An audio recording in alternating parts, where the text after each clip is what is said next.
పాండిచేరి ప్రభుత్వ ఢిల్లీ అధికార ప్రతినిధి మల్లాడి కృష్ణారావు రాజ్యసభ సభ్యులు పిల్లి సుభాష్ చంద్రబోస్తో కలిసి డాక్టర్ బిఆర్ అంబేద్కర్ కోనసీమ జిల్లా రామచంద్రాపురం వైఎస్ఆర్సీపీ కార్యాలయంలో మీడియా సమావేశాన్ని ఏర్పాటు చేశారు.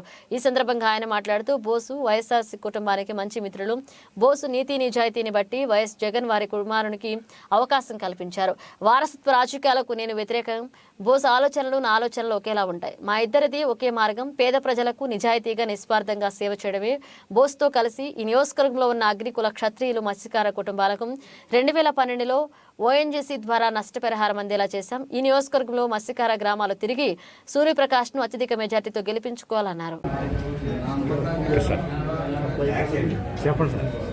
2024 జనవరి 2వ తారీఖున ఆంధ్రప్రదేశ్ ముఖ్యమంత్రి గారి అనుమతితో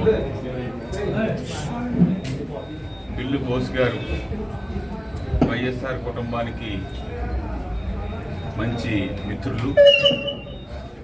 వారు చేసిన సేవలు, వారి నిజాయితీ, అలాగే వారి అబ్బాయి సూర్యప్రకాష్ని రాబోయే ఈ 2-3 నెలల్లో జరుగుతుపోయే ఎలక్షన్కి రామచంద్రపురం నియోజకవర్గం నుంచి వైఎస్ఆర్ పార్టీ తరఫున జగన్మోహన్ రెడ్డి గారు అనౌన్స్ చేసినందుకు మనస్ఫూర్తిగా సీఎం గారికి అభినందనలు తెలియజేస్తూ ఉన్నాను. రియల్గా ప్రజలకి నిజాయితీగా సేవ చేసే కుటుంబం నుంచి వచ్చిన వ్యక్తిని చేయడం అన్నది నాకు చాలా సంతోషాన్ని కలగజేసింది. సర్వేలు కూడా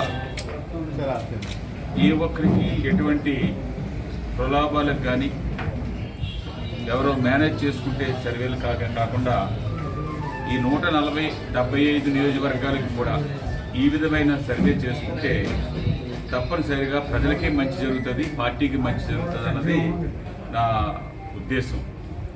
అలాగే బోస్ గారికి నాకు అనేకమైన సంవత్సరాలుగా మేము మిత్రులు.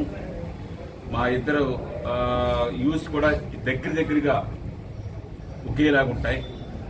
ప్రజలకి నిజాయితీగా సేవ చేయడం అన్నదే మా ఇద్దరి దగ్గర ఒకే రూటు, ఒకే మార్గం ఉంటుంది.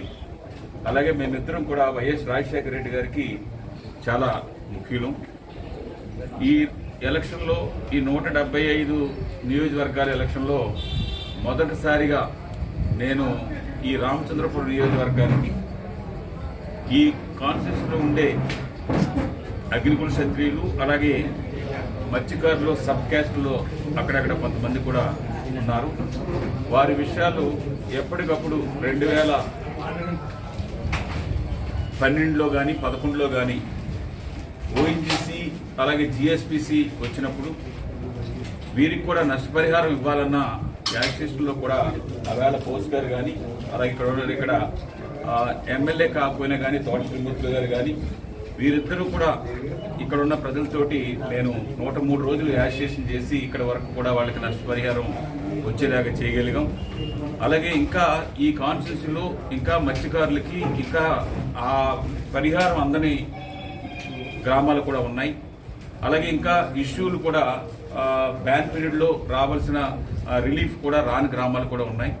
అవి కూడా రాబోయే రోజుల్లో మనం ఇక్కడ మంచి మెజారిటీ తోటి మన సూర్యప్రకాష్ని గెలిపించుకుని అలాగే ఈ మత్స్యకార గ్రామాల్లో కానీ నాకున్న ఎంతో కొంత మంచి పేరుని ఎస్సీ బీసీ ఈ వర్గాల ప్రజలకు కానీ నేను అందరినీ రిక్వెస్ట్ చేసేది సూర్యప్రకాష్ని అత్యధిక మెజారిటీ గెలిపించమని చెప్పేసి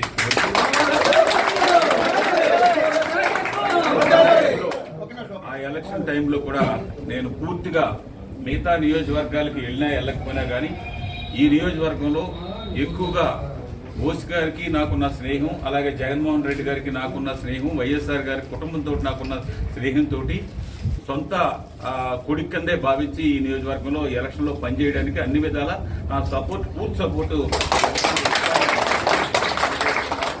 ఒరిజినల్గా రాజకీయాల్లో నేను వారసత్వ రాజకీయాలకు వ్యతిరేకిని. కానీ వారసత్వ రాజకీయాలు అంటే తండ్రి అడుగుజాడల్లో ప్రజల్లో ఉన్న వ్యక్తిని కాబట్టి సూర్యప్రకాష్ని సీట్ ఇవ్వాలన్న విషయంలో కానీ నేను ముఖ్యమంత్రిని జూలై 12వ తారీఖు కలిసినప్పుడు కూడా దాని ముందు జనవరి 2వ తారీఖు 2023 జనవరి 2వ తారీఖుని కలిసినప్పుడు అలాగే జూలై 12వ తారీఖు కలిసినప్పుడు కూడా ఈ రామచంద్రపురం నియోజకవర్గంలో ఉన్న మత్స్యకారులకి సమస్యల మీద కానీ అలాగే వీరు రాబోయే రోజుల్లో ఏ విధంగా ఈ రామచంద్రపురం సీటు ఉండాలన్న విషయంలో కూడా నేను ముఖ్యమంత్రి గారితో అనేకమైన సందర్భాల్లో మాట్లాడడం జరిగింది. అందుకని ఇక్కడ బోస్ గారి సేవల్ని అలాగే మాకు ఎక్కడ కొంచెం ఉన్న మంచి పేరుని కూడా ఇక్కడ ఉపయోగించి అలాగే ఈ పార్టీలో ఈ వేళ వరకు ఉన్న తోట త్రిమూర్తులు గారు కానీ అలాగే వేణు గారికి కూడా ఈ ప్రజలు ఇక్కడ ఉన్న ప్రజలు అవకాశాన్ని కలగజేశారు. దాన్ని కూడా దృష్టిలో పెట్టుకుని పార్టీ అందరూ నాయకులు కార్యకర్తలు అందరూ కూడా సూర్యప్రకాష్ని అత్యధిక మెజార్టీతో గెలిపించాలని చెప్పేసి మనస్ఫూర్తిగా కోరుకుంటూ మరొకసారి జగన్మోహన్ రెడ్డి గారికి నా అభినందనలు, అడ్వాన్స్ గా సంక్రాంతి శుభాకాంక్షలు కూడా.